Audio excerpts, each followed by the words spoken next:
Dear self, I wandered this labyrinth of existence alone for countless years, haunted by an inexplicable fear of you.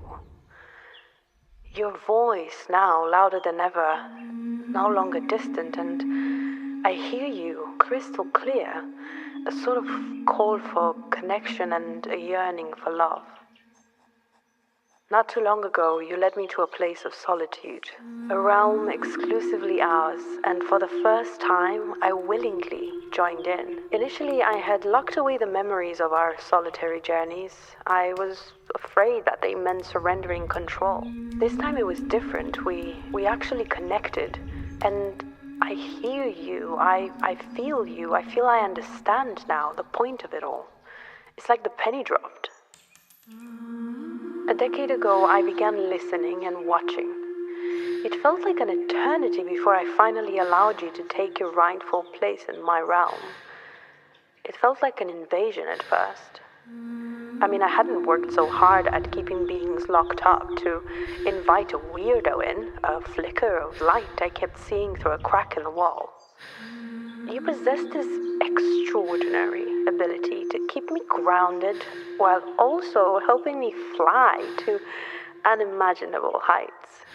You understand my essence, my pain, my truth. You know me. And I've begun to know you as well. I listened, I watched, seemingly with ignorance and despise. You showed me the true nature of love, the love for oneself. You taught me that self-love isn't the shallow narcissism the outside world preaches.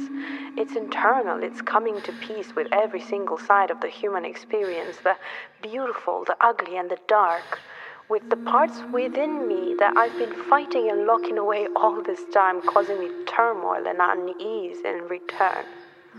I haven't always been there, and yet you persist. You're always near, willing, and ready to tackle any challenge I throw at you. The triggers, visual poison, and temptations that society dangles in front of me.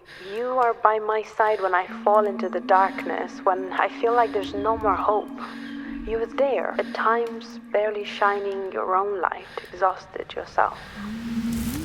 When I vanish to embody my guardian self, to protect, or so I believe, you always find me, whether I'm battling my inner demons within the shadows of my dungeon, or I'm frozen in that really freaky place where all the traumatized ones hang out. You will always guide me to safety, although sometimes you leave me there to linger. But you never expose me to more than I can bear. You protect rather than traumatize. You are ready to intervene, ready to help. You know when I need help, way before I know it.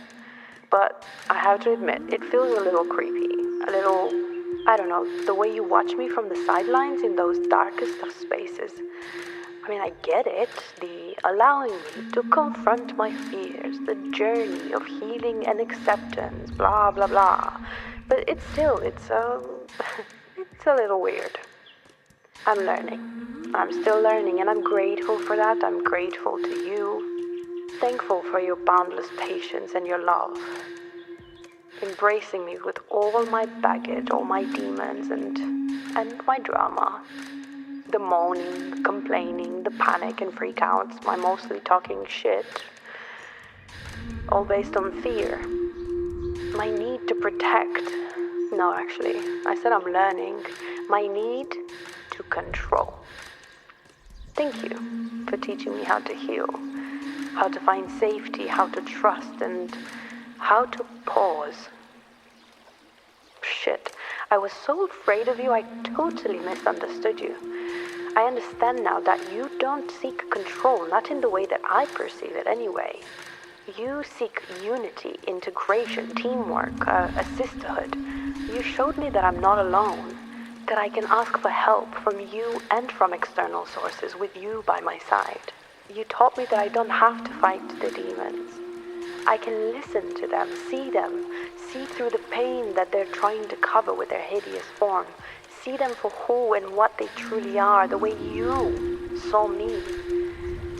You taught me kindness and patience, values, and most importantly, you taught me boundaries. I can say no respectfully. I can say enough respectfully. I can also say nothing externally. You taught me how to defend myself respectfully, silently, with kindness. I see now that behind every demon is a fraction of me, an innocent entity that seeks freedom from the cage I locked them in, that seeks connection and love themselves. I know that we're the ones who can give them that, but some of them still scare the shit out of me. The thought of living through those experiences again and again.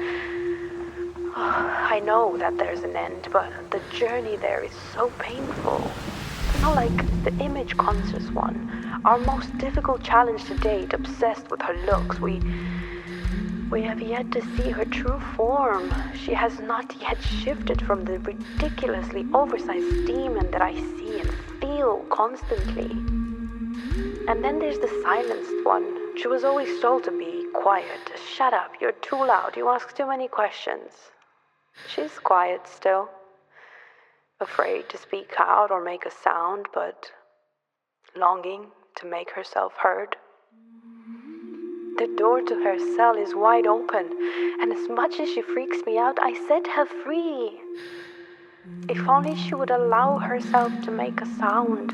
Instead, she sits frozen, curled up in a ball, hypnotized, expressing her sound to the only being she trusts, her demon, shrieking in pain, angry and blinded. She's temporarily blind to the freedom of expression staring her in the fucking face.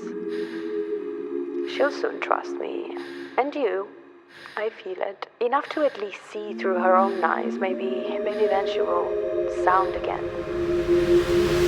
But also, how about the ones we've integrated and healed? Who now live in the realms of their wildest dreams, no longer afraid and locked away. I know my demons better since opening up and connecting with you. You help me understand, accept, and heal them and set them free. The more cells we unlock, the more demons we heal and integrate, the more you shine brighter, and the more we grow our power, become fierce. The more we clear the way, the stronger we get. It's not about who has control. I get that now. This quest for connection, it binds us both in wonderful, unique ways. I lean more towards the human experience, the sensory delights, the taste of food, the scent of perfume, the warmth or coolness of a hand brushing against the skin, the sight of endless colors and shapes, the experience of engaging conversations or a wild night out. Your connection extends to Earth itself, the trees, grass, the rivers and oceans. You connect through silence and peace with an energy that webs and flows beyond the human concept of time and space. Beyond the grasp of words, it's boundless, infinite, and utterly fascinating. And there's something between you and the moon. What the hell is that? It makes my skin tingle in the best of ways. And this yearning for love, I long for physical presence, the thrill of getting to know someone, the mental stimulation, the touch of another human, the compulsion to feel understood, accepted, and loved. In you long for the energetic connection, the spark of life itself.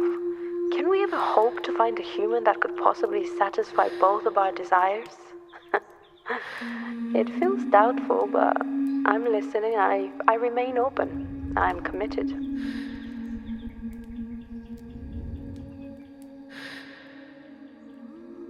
Dear self, my life is limited to the life of this body.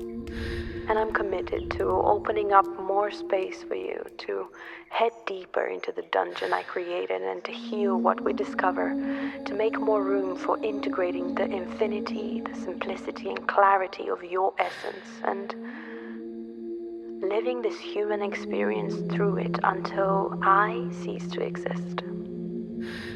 With undeniable, though sometimes seemingly reluctant, love and gratitude. Your ego,